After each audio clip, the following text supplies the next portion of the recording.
Hello and welcome to The Progress Theory, where we discuss scientific principles for optimizing human performance. I am Dr. Phil Price, and on today's episode, we are joined again by the legendary Dr. Pak. Now, it was so good to have Dr. Pak back on the show. His last episode was amazing. But this time, I wanted to move away from the minimal dose effect research that he's done before and focus more on this new research, which is more around strength and hypertrophy, and how we can utilize this information to become as strong as possible and apply this to the deadlift. As always, follow The Progress Theory on Instagram, YouTube, and check out all of our other episodes. Here is Dr. Pak. Dr. Pak, thank you for coming back on. Dr. Price. I don't know why I started there. I was like Dr. Phil Price, but then I was like, nah, I'm just going to use the last name. Thank you for having me on. It's a pleasure to support arguably the top three, I'll say, because I've been to other British podcasts, so I don't want to upset anyone, but top three British podcasts to ever make it out of this wonderful land that we call home. Thank you very much. That's a big compliment coming for you. I know how many podcasters you've been on. You've got your own one as well. So top three, I'm happy with that. Maybe one day we might hit that top spot, but I'll keep working on it. The criteria list that I have is how handsome the host is. So there's nothing else there. So you're definitely there. Top three. Knowledge, chat means nothing. Just I'm not even sure. I'm not even sure these mean anything in general. It's all about looks, lifts, and physical possessions. Well, first of all, I have to ask, what was Kyriakos Grizzly? What was he like? Honestly, man, one of the most passionate people about training I've ever met. People don't know his story, so exclusive for this podcast. So he is a man who lives in northern Greece. Sorry, I was thinking of north and south in Greek, and then I was like, which one is it in English? Northern Greece, like at the top of Greece in Kavala.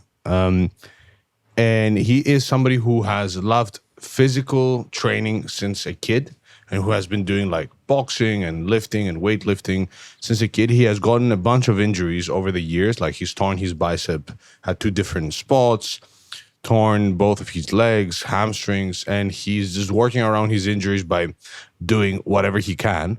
But he is just literally somebody who loves lifting heavy and loves exhausting themselves, but super kind, really friendly, and insanely strong and very physically fit. Like people don't notice, but we shot a lot of footage, and I haven't uploaded anything because I'm making a proper video about it. So we had a professional videographer with us, but we did I'm sure you've seen the sled push, the homemade sled, which is like scaffolding essentially that he pushes up and down.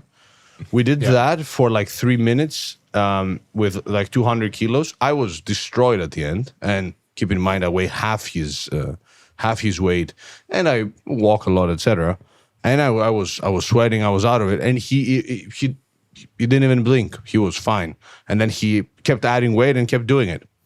So we're talking about a guy who is just there training and lifting hard every day just for the love of it. And he hasn't really done anything to monetize all his success, which is crazy, right? Yeah, because he's so popular. Surely, I would have thought he would have had some kind of monetization through stuff he does on YouTube.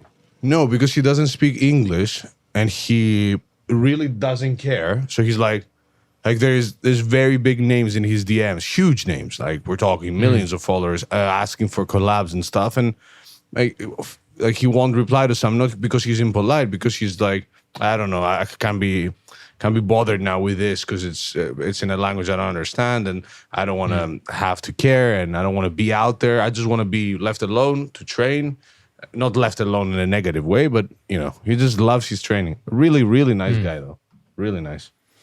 No, that's really cool to see, because I know because he's grown so popular on YouTube, you see the comments, and you can tell that people are kind of criticizing, but not really appreciating or understanding what and why he's doing what he's doing.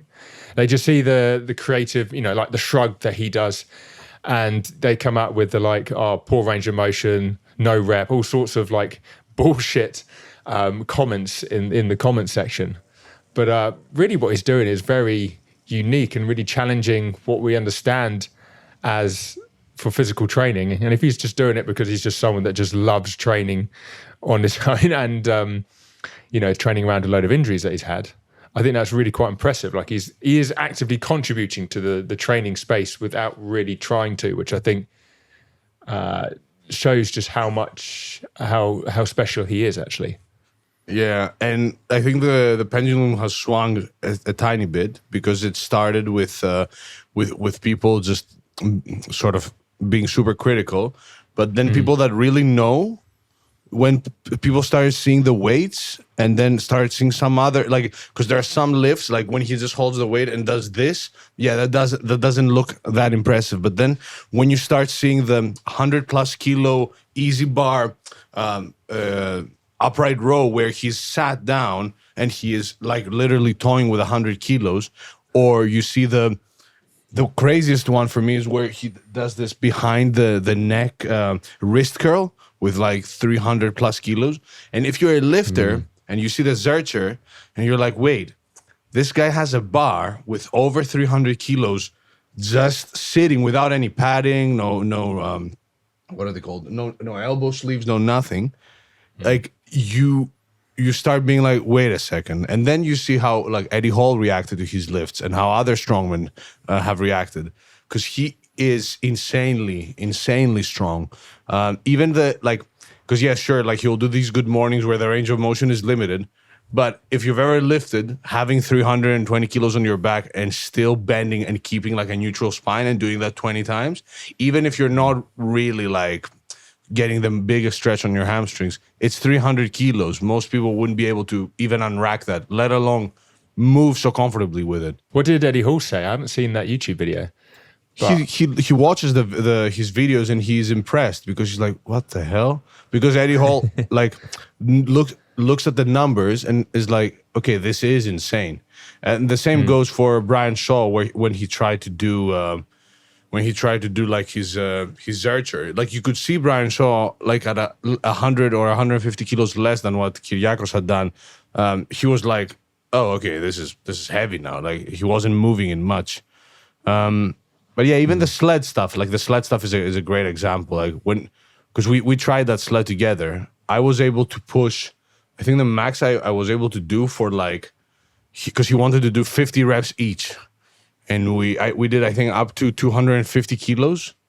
And then he did 550.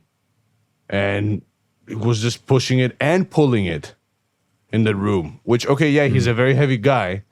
But like, this is not like a SNC sled. This is literally a scaffolding, a piece of metal with a bunch of plates on it. And he's pushing it with these. Anyways, very strong guy, very kind guy.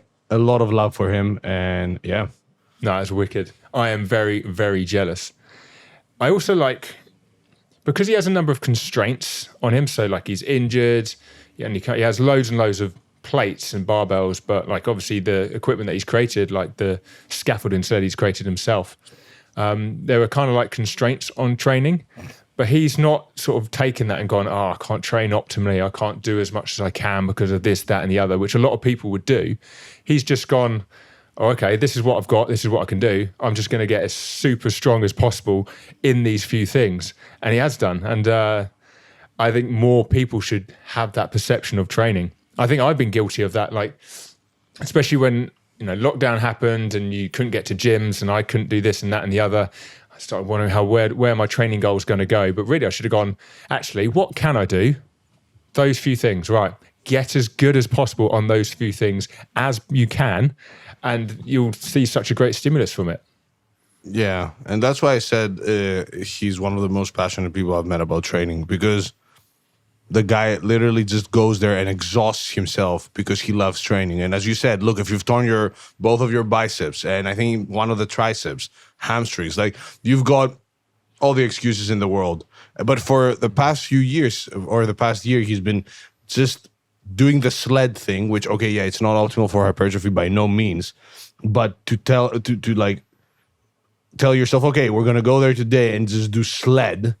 Like, it's, I don't know, for me, it's admirable because like you can see that that's all he wants. He wants to go in the weightlifting hall, which was fantastic, by the way, and just do whatever, anything that is physically exhausting, and yeah. But really cool space as well. You as a fellow lifter, you'd appreciate it because you had that vintage sort of weightlifting hall vibe. I but love like, that. yeah, it was everybody was very friendly, which is a hit or miss with weightlifting halls. So especially like in the Eastern European countries, like you may go in and feel a bit like I'm out of place here. But yeah, super cool experience, man. Super cool experience. Yeah, wicked. Obviously, he's one of them, but you know a lot of very, very strong people. What are the common characteristics between them? Like, this could be mindset, it could be physiological, biomechanical, whatever it might be. But with all the really, really strong people you know, what are the common traits do you see in them? So yeah, obviously work ethic and the fact that they're training hard and are consistent with training. But muscle mass, I'd say, is one, without it being like I'd say it is one of the big predictors of strength. No surprise there. But muscle mass and for sure focus when it comes to training. But I have come across some people that are insanely strong because they are genetically blessed in that department, that are not really focused on strength training, but have been seeing great results just because they're predispositioned to gaining strength. But I'd say the two main ones would be muscle mass, three main ones: train specificity, and also commitment, obviously, and patience. Because getting strong and getting big, and I assume that the curve looks the same when we talk about any other physical characteristic, either that being like endurance or whatever. I think it looks similar over time for most of these physical attributes. So it starts very quick. It starts very, like, you get strong really quick in the first couple of years, and then it sort of plateaus, and that's where you have to manage your expectations and be consistent and have that work ethic while also training specifically for what you're trying to improve. Yeah, I definitely see that in many people, as in, like, say they did like an 8-week training program, and really that's just one block out of hundreds over many years. But it's like, oh, this training block was great, I increased such and such. But if you're relatively new to training, or you just do something new, you're obviously going to see some big increase, because it's you're kind of like early on in your journey, and it's really those that are still making progression like 5-10 years after starting doing the same thing are the ones that probably know quite a lot about strength training. There's a lot of people that can talk about strength training because they've got strong quickly over a small space of time, but that's, I guess, in the grand scheme of things, relatively easy. But it's those that can continue to progress later on in their careers that are the ones that have really found something that is what's going to take them to, you know, it sets them from that like sub-elite to the more elite strength level. Yeah. And the truth for some, because I mentioned good genetics, is that, or like, there are people out there that will not be as blessed. So you'll have the opposite happen where, and I don't want to be the social media guy, but nowadays with social media and how much we get exposed to and how frequently we get exposed to, I do think that strength standards for some people are somewhat obscured in the sense that, like, a 200 kilo deadlift, if you're a lifter, is not something that many will regard as, you know, impressive. But if you start thinking about your strength in percentiles compared to the average gym goer, if you're not a power lifter, right, then that's a different game. Then that puts things a bit more in perspective, because people will see 300 kilo deadlifts if they're into like fitness and lifting, and they follow a lot of big accounts and, you know, king of the lifts and all that sort of stuff, and assume that in their lifetime they'll be able to hit at least something very close to that, just because they are seeing so many people do it. But in reality, they are in an echo chamber where they're bombarded with the few individuals in the world that can do it, and then they assume that that's the norm, which then creates a different set of expectations and often comes with some disappointment when it comes to strength gains. No, I was going to touch on the idea around muscle mass being a good contributor to sort of like maximal strength over time, because I know we try and avoid talking about what's been put on social media, but I think this has been a discussion point recently, I guess, around sort of like block periodization, where you've got some people like, okay, you want to get really strong? Well, you do like a hypertrophy phase first, and then you do your strength phase, so that the hypertrophy provides the base to build your strength on. And then others say, well, it probably doesn't have to be as binary as that. Yeah, you could probably start off with higher reps and more, you know, slightly lower intensity, more volume, and then you just tailor the two, leading up to like bringing volume down, increasing intensity as you move into the strength bit of the block. What are your thoughts on that? Do you have like a hypertrophy block, or do you kind of like, well, yeah, I do start with a high volume and lower intensity, but I wouldn't necessarily think, oh, that's my hypertrophy bit. Hypertrophy is more like a response from that just that type of training. Yeah, I'm not a huge fan of like, okay, I get the utility, or at least the intuitive, how a hypertrophy block, a strict hypertrophy block makes sense intuitively.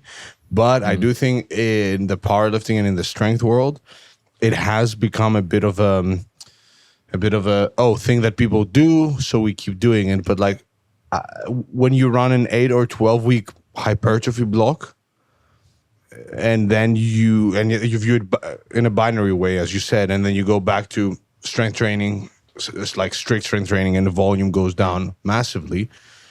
Sure, that 8 to 12 week block will offer something, but it's, especially if you're a trained lifter, unless you are like, you're not going to be making a ton of gains in 3 months. Like you'll see some gains, but muscle growth takes time. So I'm a big fan of always viewing, let's say, strength, 1RM specific work and hypertrophy work as a not a switch, but as a turn. What would you call that? Like, you know how you like a dial. A dial. There you go. Like a dial, yeah. So you have your hypertrophy dial and your 1RM specific dial, and sometimes like you twist one a bit more than the other, but both are somewhat always there. So let's say you are far away from a competition, or you have a year where you can work on hypertrophy.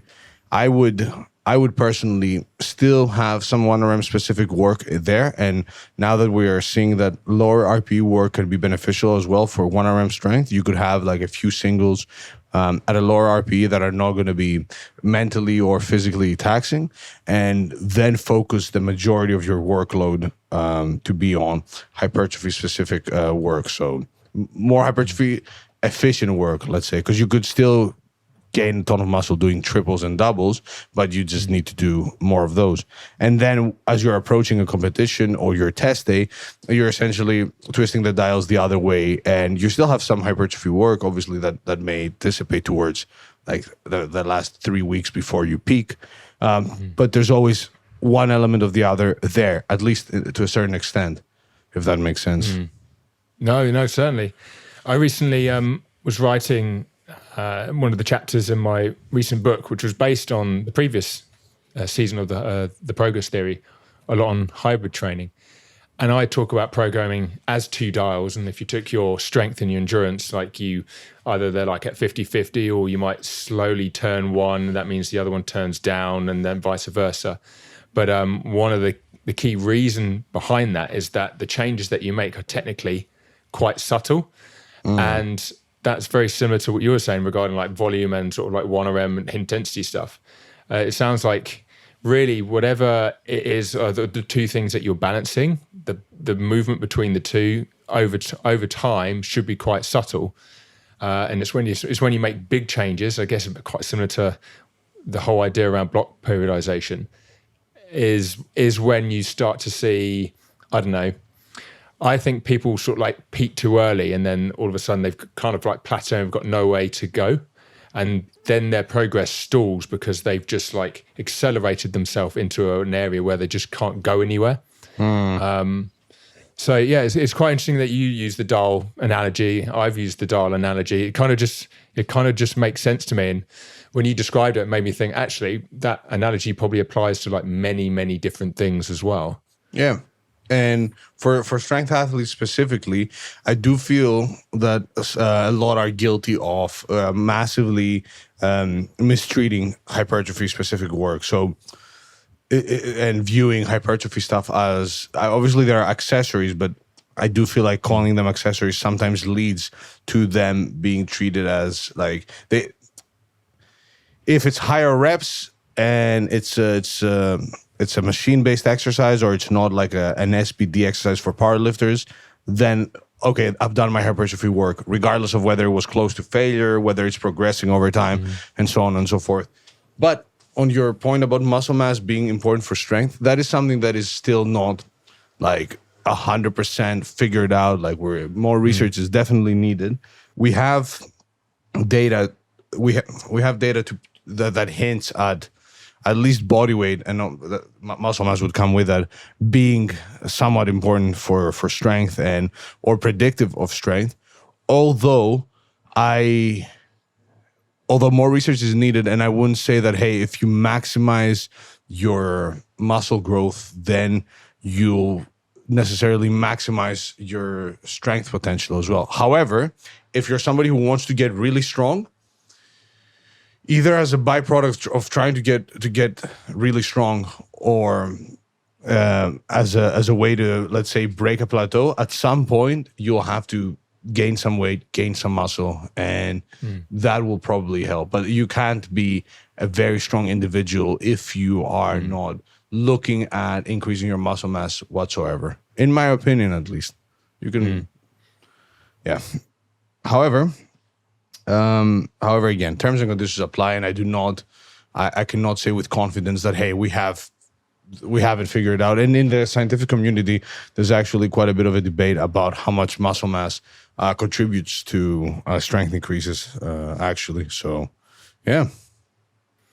I know we wanted to link this podcast to the deadlift, as in use an exercise with a bit of context around just getting as strong as possible. Obviously, muscle mass is going to be important, or so the total body mass is going to be important for overall strength, and that's just physics.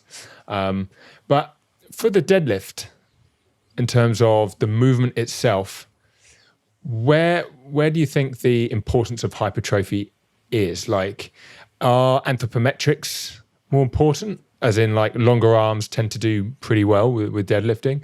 Or if you wanted to improve your deadlift, just increase your mass? And a good way of increasing your mass is increasing the amount of contractile tissue you have, muscle hypertrophy. So, I'm just arguing, is muscle hypertrophy like really important for deadlifting? Or does it lend itself a bit more to like squat or bench press? Yeah, that is an interesting question. So I'd say if we're going to we're obviously not going to look at absolute deadlift numbers and compare like person A to person B, because then, the person who has a better build for deadlifts will see better absolute increases over time. But if we look at like relative strength and we say, okay, for you as a person, what will help you get your deadlift to progress faster over time? Because even if you have good proportions, viewing it as an absolute number may make it look like you are doing much better, but your starting point may be completely different to that of another person, if that makes sense, right? And yeah, it is one of those lifts that can be very tricky to somewhat predict.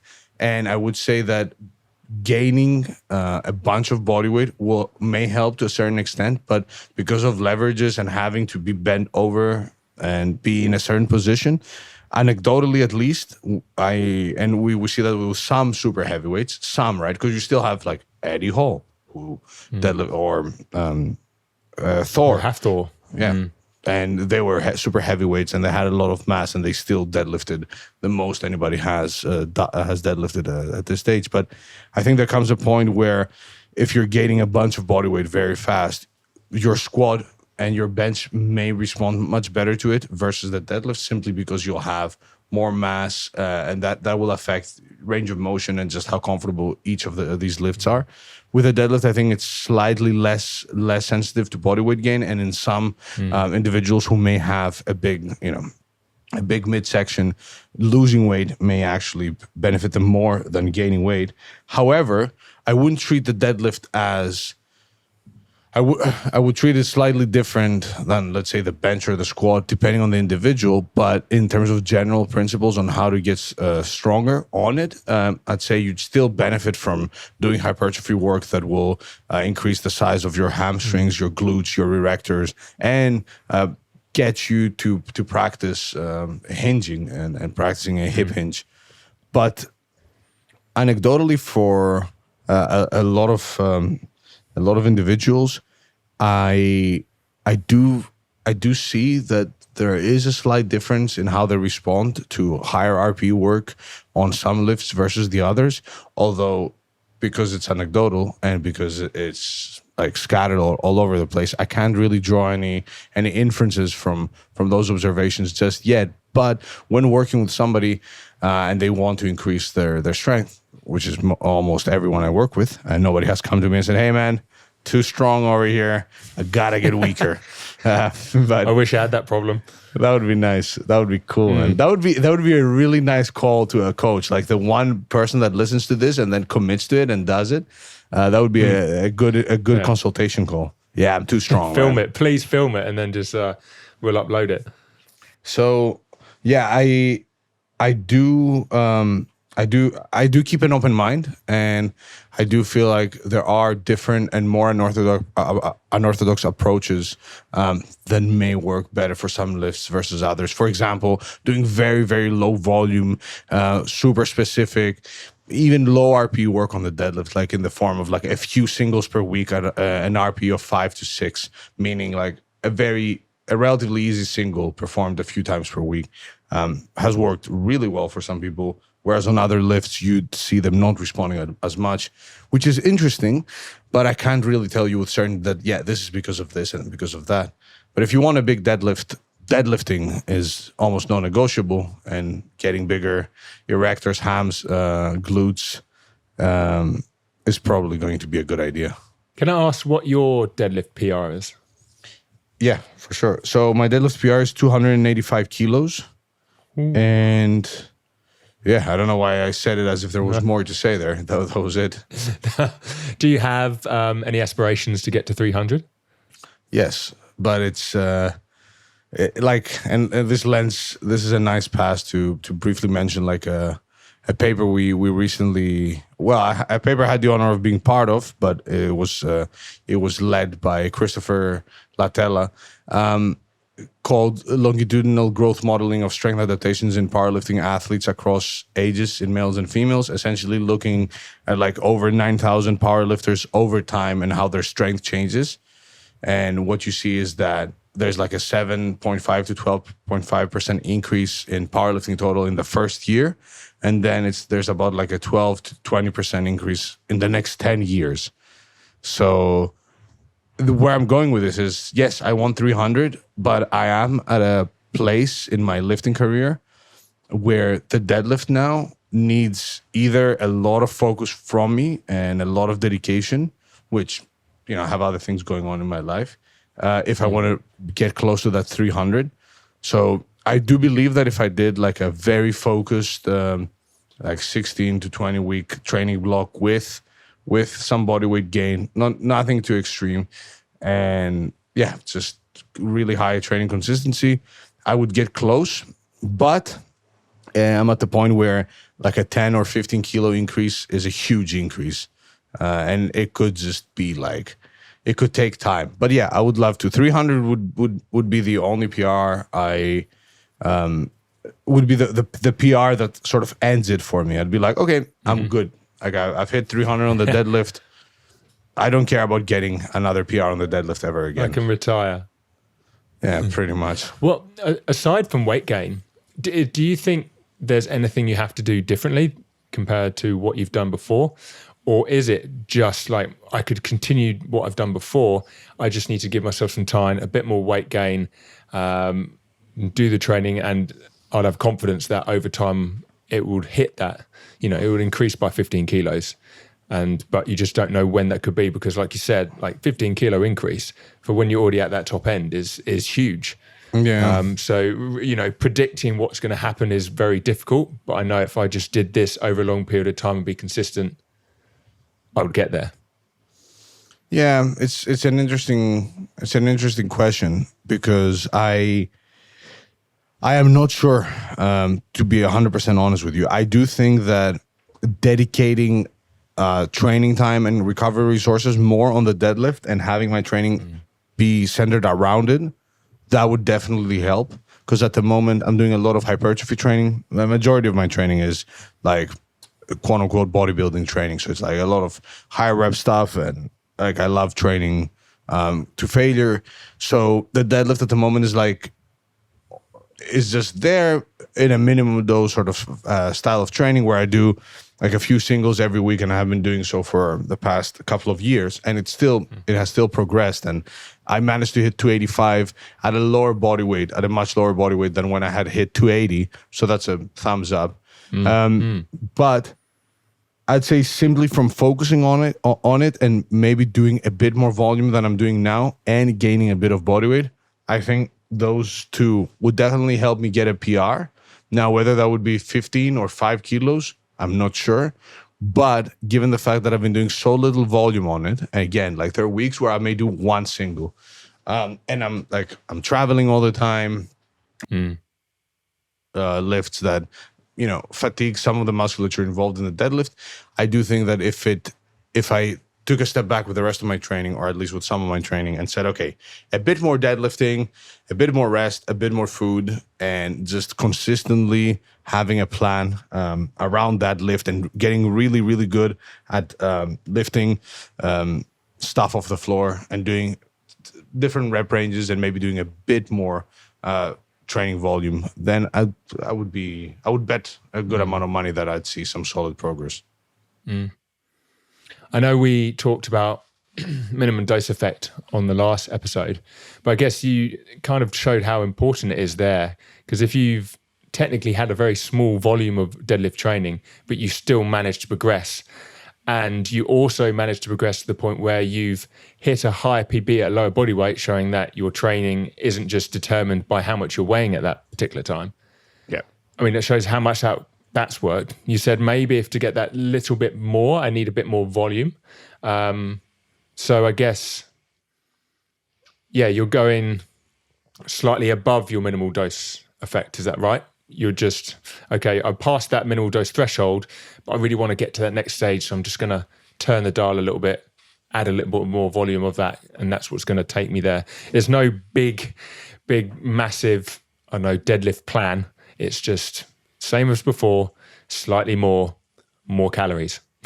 Yeah. And the more calories would be mostly, it may be placebo to a certain extent, but like gaining a couple of kilos over a few months means that I am in a calorie surplus, that I am giving myself a bit more, that I am improving my recovery a bit more. If I'm doing a bit more volume as well, we know that strength and volume don't have the same relationship with strength and with volume and hypertrophy. But even for strength and volume, slightly more volume in some cases equals more strength. And because I have a hectic schedule, and because I'm not a big believer in unless you're able to have the best structure, you're not going to make gains.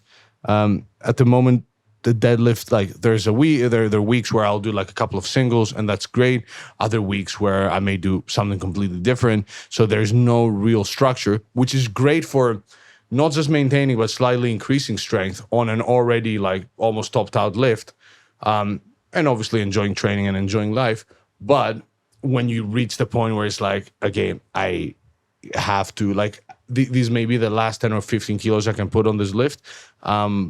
Approaching it like that is not is not the best way, if that makes sense. No, certainly, absolutely. I want to take a little bit of a detour and just say how much I'm enjoying your social media at the moment. A lot around your memes. I don't always look out for memes on like Instagram, but yours hit a particular nerve because, you know, you've got the two people. You've got the hypothetical person that's really sort of into like over the top with their opinions and their training, and then you've got the more nuanced casual person underneath, which is just shows that people need to be calmed down with their opinions a little bit. And quite often it's like, yeah, you know, take this, but evidence is medium. I really should have my phone out just to give like an example of that. But it really highlights the fact that you've got so many people online providing information, but they're so polarized with it. And then you provide the alternative person who isn't sort of like going all in and or like dying on the hill of one particular opinion. Everything is very nuanced. I see it all the time, and I think it's a meme that really highlights what needs to be said. But I wondered, what made you start doing those types of memes?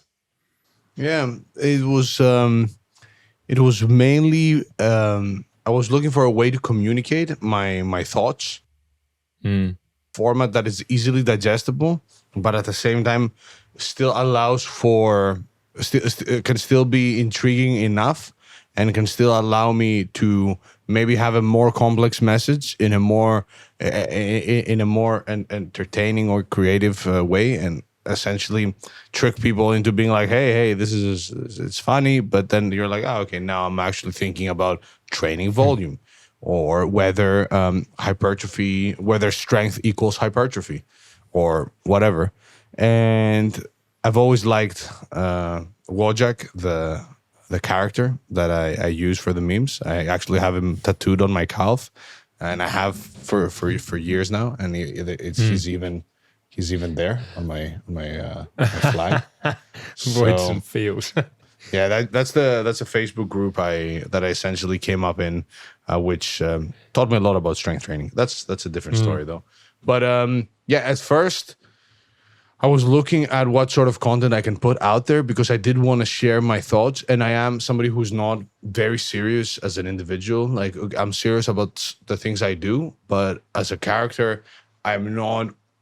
Like, I like to have fun with things, and I like to have fun with more, let's say, complex or serious topics, like, you know, scientific studies and stuff. And I thought, hey, I started doing it, and then I was like, you know what? This allows me to express myself well. It seems to be relatively well received, and yeah, let's give it a go. And it's been going well. Although I do want to put out some video content as well, because the memes are great, but they're a bit limited when it comes to like discussion generation and what you want to say. But the caricature characters that I've used, I think, have allowed me to get my message across most times.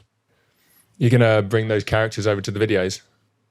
No, the characters will be me in that video, so there will be some acting involved. But yeah, it's crazy, as you said. There's a lot of people out there that are willing to die on hills that are not necessarily worth dying on. And having been exposed to the scientific side of things, and like you're a great person to share that with. It's being cautious with interpreting data, and just keeping an open mind is something that I think we don't often do enough of. And I think that the evidence-based scene has at least some of the flag carriers, at least in the eyes of most people, in my opinion, have somewhat stopped doing that, because they just use the evidence-based stamp, and then they'll say things that they shouldn't be saying with that level of confidence. But anyways, that's again another discussion. Yeah. Well, I noticed you were on a podcast recently, which I think discussed the role of academia within the training science and the training space, which I thought was a really interesting topic, because one of the reasons I started my own podcast is because I wanted to speak to a variety of different people, academics, coaches, athletes, because you get loads of different opinions and then you utilize and synthesize all those ideas to formulate your own opinions.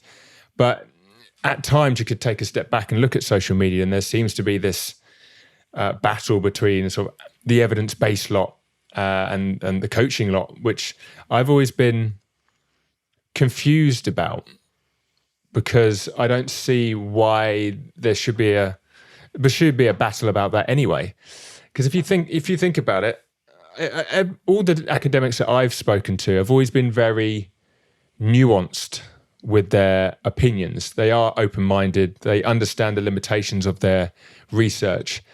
But I guess you do have the odd person online which then has like doctor within their name, and they're very much like polarized with their opinions, which goes against what an academic should be, because they really should understand just how nuanced everything is. And I think that's what's pissing off the coaching community. Do you think like the term doctor has sometimes been abused and people have utilized it to try and sell something? Yeah, for sure. And I mean, we are doing that to a certain extent, but I think there's a happy medium, because you or me having Dr. Pack or Dr. Phil Price on our profiles, and it does help with credibility a bit, because you do see somebody who has a PhD, and I think that helps at least to a certain extent with trusting them, trusting that person a bit more. But you do see a lot of individuals who may not be maybe even PhDs that use the title to essentially get a free pass to say whatever they want. And then you also obviously have people who in other countries can call themselves doctor because they are whatever, a doctor of X or Z. There's many fields where you can now call yourself a doctor, and then that dilutes or sort of takes away from that title a bit. But I do feel like that sort of clash between science and practice comes mainly from people that don't understand each side. Because if you're a real scientist, you're really evidence-based, practice is always an important part of what you do. And looking at practice often informs what we look into as far as the science goes. So like for some of the research projects that we will be focusing on in the future, they're directly informed by things that we've seen in practice, and we're like, okay, let's see if this works, and vice versa. But yeah, I do think evidence-based and science-based and, doctor, the use of the title has become a bit gimmicky. And you do have people like, Joel, what's his name? Joel Seedman. Like, Seedy boy. Yeah. Those types of guys where you're Interesting character. Yeah, you're like, okay, now everybody sees him and then thinks, okay, yeah, these are the PhDs, or there may be some other PhDs or MDs or whatever with a bad take, and then those become essentially the representatives of anybody who has doctor in front of their name. But I do urge caution and critical thinking regardless of what one's credentials are. So sure, somebody having a PhD probably tells you that they've been exposed to, not probably, they should have been exposed to quite a bit of research. But at the same time, like a PhD is getting really knowledgeable about a very, very specific and like narrowed down topic. It doesn't necessarily make you an expert in all things exercise science. The same way I don't know much, I know enough about endurance training to have a chat, but I will be miles and miles behind somebody who has done a PhD in endurance training, and vice versa. Additionally, sorry for the slight rant. No, that's exactly what I was looking for. Well, looking for your opinion on this. Yeah, it's also that like science is sexy from the outside. Like this caricature of science where science has like an absolute answer for everything, and let's ask the scientist. But like if you've ever done science and you've ever read papers, it's not sexy. It's the opposite. There's a lot of ifs and may maze, and further research is needed. And even for topics that you'd assume we know quite a bit about, we don't.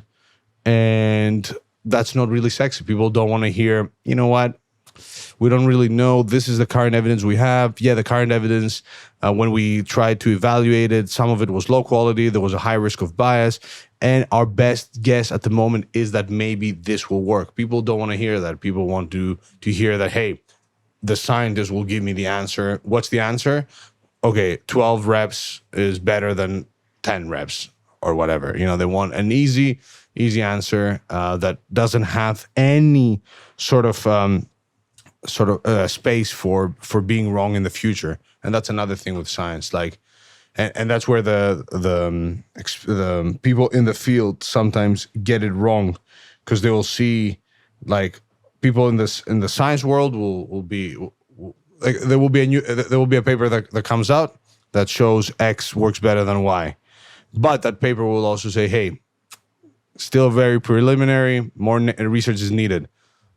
Then everybody hops on the evidence-based train, the headline game.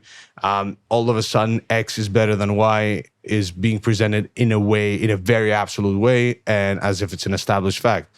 Fast forward 3 years, the same scientists who haven't said anything wrong, and they've explained everything in their discussion.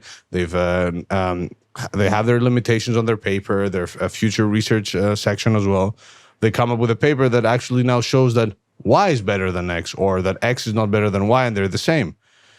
And now the headline scientists take that, and then they run with a new headline that completely contradicts what was presented as a well-established fact a couple of years ago. So then you get the people in the field being like, here we go again with a scientist. Like 2 years ago, they told us this doesn't work. Now all of a sudden it worked. We told you it worked. We knew it. You guys know nothing. You're just a bunch of pencil necks.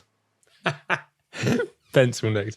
Yeah, that happens so often. Like, I've seen a lot of people, if someone puts up an opinion or something they said online and people disagree, they'll go, oh, have you got a PubMed link for that? Have you got a paper to cite for that? And I've never really understood that, just one paper. Because like you said, like, if you get one individual paper and it's an intervention, it's showing that something worked or didn't work or just remained the same for the people that were involved in that study. That's, you know, you are making generalizations to everyone else, if you are making big interpretations like that. But really, that's what the paper's showing. And from that, you're making a best guess of what would happen in like a bigger scenario. So I've never done that, because I've always thought that was linked to the evidence-based lot, because they are like, you know, show me a paper showing it works and I'll use it. It's evidence-based. I've got proof that what I do is right because this paper shows it. Where, I don't know, any idea that I've come about that's been derived from reading a lot has come from like loads and loads of different papers, not just one. I would struggle to give a good one. I might be able to give an example of what I mean, but it wouldn't necessarily always show exactly what I'm trying to say.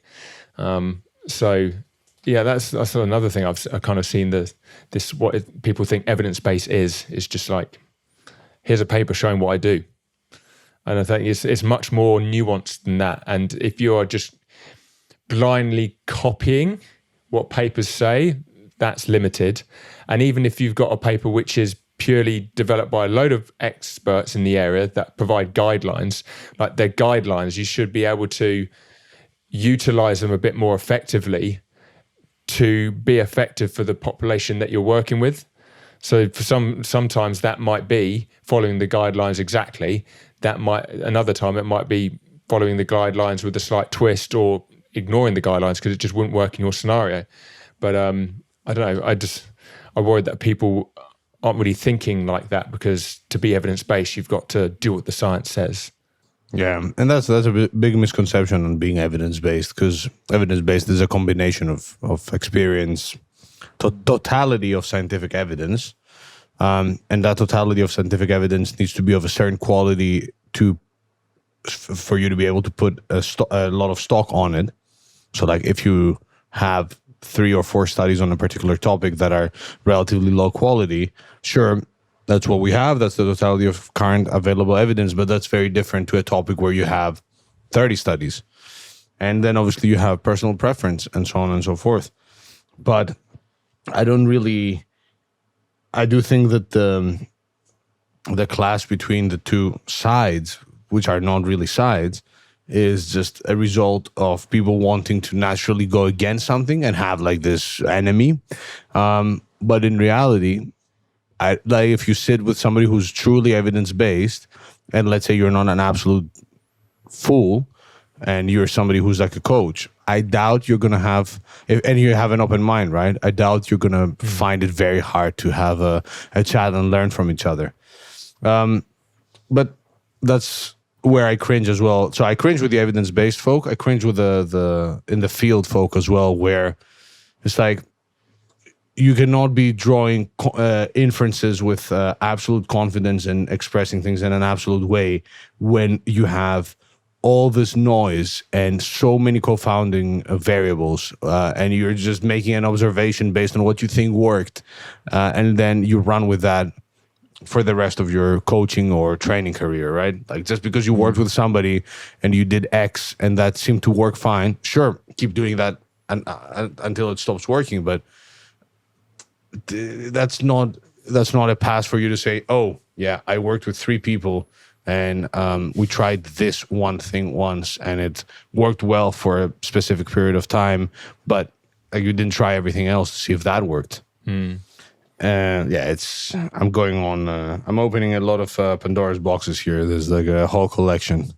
What research projects have you got going on at the moment? So we have, I'll be traveling to New York in the next couple of weeks for a study we're doing on regional hypertrophy, comparing the leg press and the leg extension, as well as other exercises, mostly on the lower body.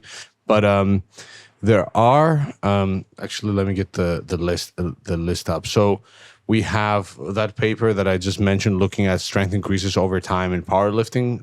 That will be published in Sports Medicine soon. There was the Delphi deload paper. So essentially a paper trying to establish expert consensus on what deloads are. If you may have noticed that deloads have received a bit of attention in the last few years. And this paper is essentially trying to get that more official, sort of not strict definition, but like consensus on what deloads are out there. There are a couple of papers that were published as preprints, one on cold water immersion and the deload intervention study by Coleman et al. That are currently being reviewed in their respective journals. And there is a project that I will be heading on training technique and trying to see what good training technique let's just say what good training technique for hypertrophy really is and what that means. Other than that, there's nothing else that is coming off the top of my head. I know Milo has a few things going on the range of motion side of things, plus some of the studies from his thesis that haven't been published that will be published at some point soon. But yeah, is that the hypertrophy in the with lengthened muscles in terms of versus shortened muscles, as in focusing on a specific end range? Yeah, there's a couple of studies. So he's done one on the calves that is not out there, and there's another one. There's also a survey study and an interview study he did, and there's also an intervention study that we are doing in collaboration with some other universities that's looking at comparing full ROM to lengthened partials versus just specifically comparing lengthened to shortened. So yeah, a lot of cool stuff that will be coming out soon. Obviously, as you know, with science, it's takes time. It takes a lot of time to do, takes some time to write up. And then by the time it starts circulating, that also takes a bit of time. It's not like with music where a new song is out and all of a sudden everybody, is listening to it. Yeah, I know what you mean. Well, just adding on to what you were talking about earlier, because obviously you're doing some stuff with the videographer. You discussed your research project there, and there's so many different exciting areas there, but what else are you, what other projects are you involved in because it sounds like you're moving things more into the video space, maybe more into YouTube. And it's just so that we can, get listeners to head towards your content. Yeah, so I do want to make a bit of video content. I'm not sure. Well, I have an idea of what that will look like in the first 2 months, but I'm not sure the direction that it will go towards in the next year. There is the app that Milo and I have been working on for the past 2 years. Essentially, like it is a training app that does what a coach would do in real life as best as it can. Obviously, we want it to be the next best thing after premium one-on-one coaching. I have a book. So this is the first time I've mentioned it, that I am planning on doing, which I'm super excited about. And yeah, other than that, it is, obviously podcasts, the Muscle and Feels podcast with Milo, and other minor-ish projects. Obviously, it wasn't, the podcast is not minor, but other projects that are out there. Well, mate, it was so good to catch up again. I've been waiting for this for quite some time. Just to finish off, because we linked this episode with developing of the deadlift, if you had like 3 things you'd recommend to anyone wanting to improve their deadlift, I guess not from a technique perspective, because we haven't really discussed that, but more from like a loading perspective, what would you recommend? I would recommend definitely doing some 1 repetition maximum specific work in the form of singles, potentially doubles and triples, but practicing the actual test that you're going to be tested in and getting good at doing those singles. Now, you don't necessarily need to go all out and be grinding out singles every week. You could leave even 4+ reps in reserve. But I do think that being exposed to some heavy, grindy air singles may also help you get good at the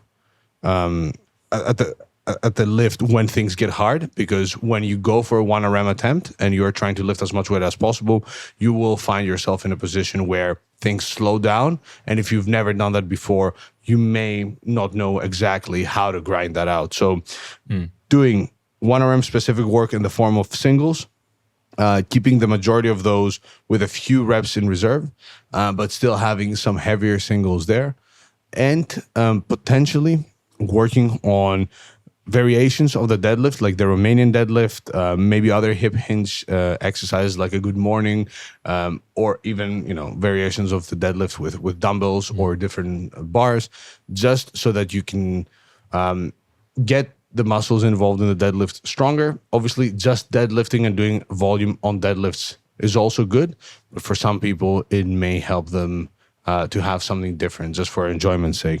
But the number one thing I would say is work on practicing the test and get really good at doing the deadlift, and obviously lifting heavy weights over time. But for strength, lifting heavy, even if that's not close to failure, is almost non-negotiable. So practicing the test with heavy weights, not overdoing it, and maxing out all the time. I think those 3 points are major. No, sounds good. And I'm sure they speak to everyone.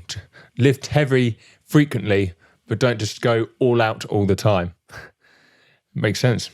Yeah, and we know that may not really give you much in terms of strength anyways. So for hypertrophy, going to the point where you're unable to do another rep may be better than leaving 3 reps in reserve. But for strength, you doing a relatively comfortable but heavy single may be, in most cases, as good as taking that single to the point where you're there barely making it. Yeah. No, that's a really good distinction to make, because people quite often try and do, they leave some in the tank for their strength work, but then they do the same for their assistant, accessory, whatever you like to call it, their hypertrophy work. And then you got others that are all out with their sort of like high rep work, and then they're all out with their strength work as well, which then has a kind of it's too much on the athlete too soon.